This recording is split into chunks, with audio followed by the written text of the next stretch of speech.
Assalamualaikum warahmatullahi wabarakatuh. Kembali lagi di video pembelajaran Bimbel Axis and English Padang.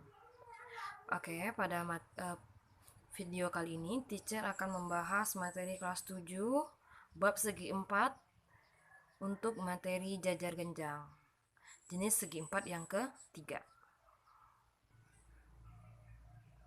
Nah, di video ini kita akan membahas sifat-sifat jajar genjang, rumus luas dan keliling jajar genjang, dan yang terakhir soal mengenai jajar genjang. Di sini udah ada gambar jajar genjang A, B, C, D dan dua diagonal AC dan BD. Sifat-sifat jajar genjang. Jajar genjang memiliki yang pertama, dua pasang sisi yang sejajar dan sama panjang. Maksudnya dua di sini. Kedua sisinya itu sejajar dan sama panjang. Dilihat dari gambar, sisi yang saling sejajar adalah sisi AB dan sisi DC. Nah, AB sejajar dengan DC. Nah, akibatnya apa? Dia sama panjang. AB itu sama panjang dengan DC. Kasih tanda AB sama panjang dengan DC. Nah, untuk satu pasang lagi yaitu sisi AD sejajar dengan BC.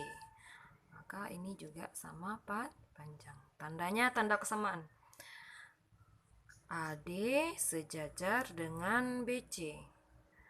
Dan akibatnya AD sama panjang dengan BC. Untuk sifat yang kedua, jajar genjang memiliki jumlah sudut yang berdekatan 180 derajat. Nah, perhatikan gambar. Sudut yang berdekatan, salah satu contohnya adalah sudut A dan sudut B. Itu berdekatan. Sudut A dan sudut D berdekatan. Maka sudut A tadi kan berdekatan dengan sudut B. Berarti sudut A tambah sudut B 180 derajat jumlahnya. Contoh yang lain, sudut A juga berdekatan dengan sudut apa? D. Berarti sudut A tambah sudut D 180 derajat. Nah, banyak pasangan lainnya ya. Sudut B juga berdekatan dengan sudut C. Sudut C berdekatan dengan sudut D. Jumlahnya adalah 180 derajat. Nah, apakah sudut A dan sudut C berdekatan? Nah, ini tidak berdekatan. Maka A dan C itu jumlahnya tidak 180 derajat ya. Kita lanjut ke sifat ketiga. Nah, ini dia. Sudut yang berhadapan sama besar. Barusan tadi kita bahas ya. Sudut A dan C itu tidak berdekatan tetapi dia berhadapan. Saling berhadapan ya. Nih. Kalau B berhadapan dengan D. Apa sifatnya? Dia adalah sama besar, sama besar. Berarti siapa yang sama besar? Sudut A sama besar dengan sudut C. Sudut B sama besar dengan sudut D. Nah, itulah sifat jajar genjang dilihat dari sudutnya. Untuk yang keempat, itu dilihat dari diagonalnya. Diagonal jajar genjang ini sifatnya adalah kedua diagonal berpotongan dan saling membagi sama panjang. Maksudnya begini. Jajar genjang memiliki dua diagonal, yaitu dari gambar terlihat diagonal AC dan diagonal BD. Garis AC dan BD berpotongan dan di titik O. Nah, kalimat yang selanjutnya membagi sama panjang. Patokan kita di O ini, O penentu sama panjang dari AC. Akibatnya AO itu akan sama panjang dengan OC. Dan selain itu juga untuk diagonalnya satunya lagi BO, garis apa lagi ya? BO sama panjang dengan OD. Nah, diagonal yang membagi sama panjang itu maksudnya adalah si AO sama panjang dengan OC. Dan tadi siapa? BO sama dengan Untuk sifat kelima dilihat dari simetri putar. Ini di SD juga sudah pelajari bahwa jajar genjang simetri putarnya ada 2. Sementara untuk simetri lipat tidak ada karena tidak memiliki juga sumbu simetri. Tidak ada sumbu simetri yang mengakibatkan jajar genjang jika dilipat saling menutupi. Oke. Lanjut. Yang kedua, luas dan keliling jajar genjang.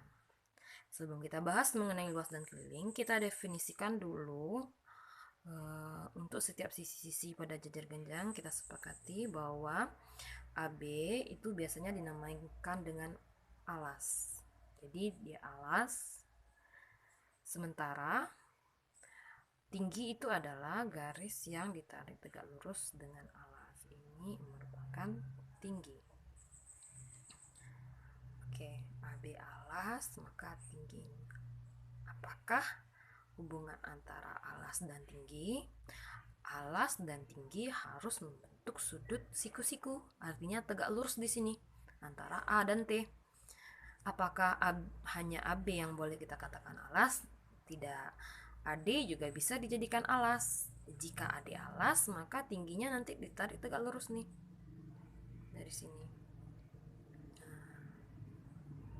Oke, sorry, ke B ya. Tidak lurus. Ini tegak lurus. Ini alasnya. Oke, itu ya. Untuk rumus luas dari jajar genjang itu simpel saja. Alas kali tinggi.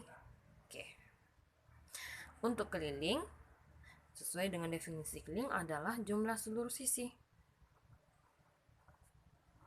Jumlah dari seluruh sisi. Simpelnya, karena ada yang dua pasang sama panjang tadi, dia hampir sama kayak persegi panjang kelilingnya.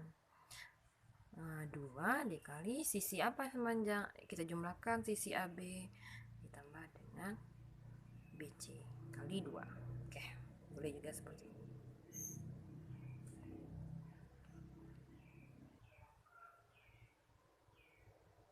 Baiklah, kita lanjut ke soal. Di sini Cer sudah sediakan sebuah soal pilihan ganda. Pada gambar di atas, PQRS adalah jajar genjang, besar sudut QPS. PQRS adalah jajar genjang. Untuk bisa menjawab ini, kita tulis dulu apa yang diketahui dari soal. Ini jelas, ini besar sudut Q 126 derajat. Sudut R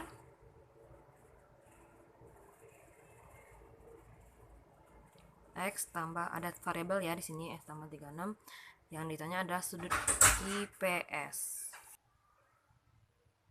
Oke.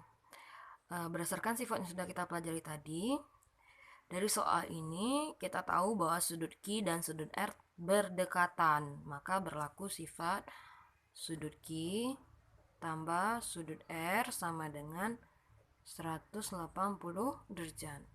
Substitusi nilai sudut Q adalah 126, sudut R X tambah 36, ya kan?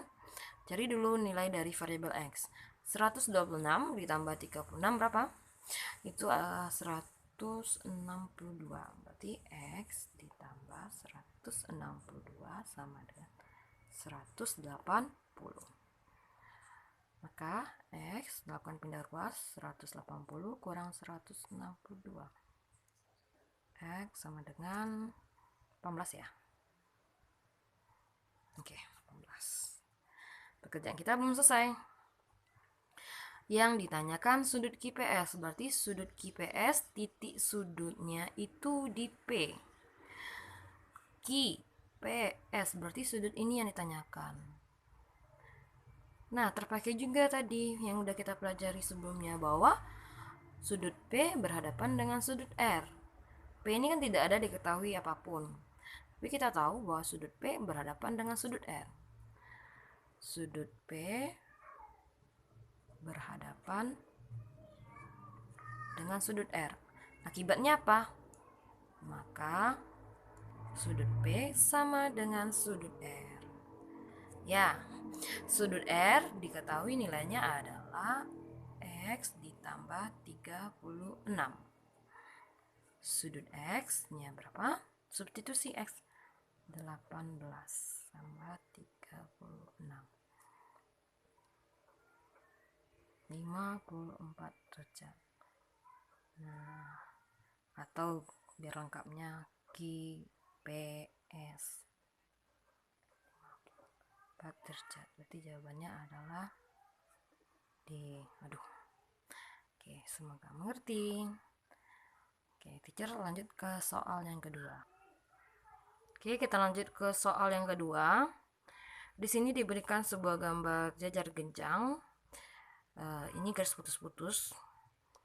Pertanyaannya, luas jajar genjang ABCD. Jajar genjang ABCD adalah, kita flashback belakang, tadi rumus luas itu adalah alas kali tinggi. Nah, ingat, hubungan antara alas dan tinggi harus saling tegak lurus. Untuk soal ini sebenarnya gampang tapi cukup menjebak rasanya ya. Kita harus jeli menentukan yang mana yang menjadi alas dari jajar genjang ini. Apakah sisi BC sebagai alas atau sisi AB sebagai alas? Diperhatikan lagi di gambar ini.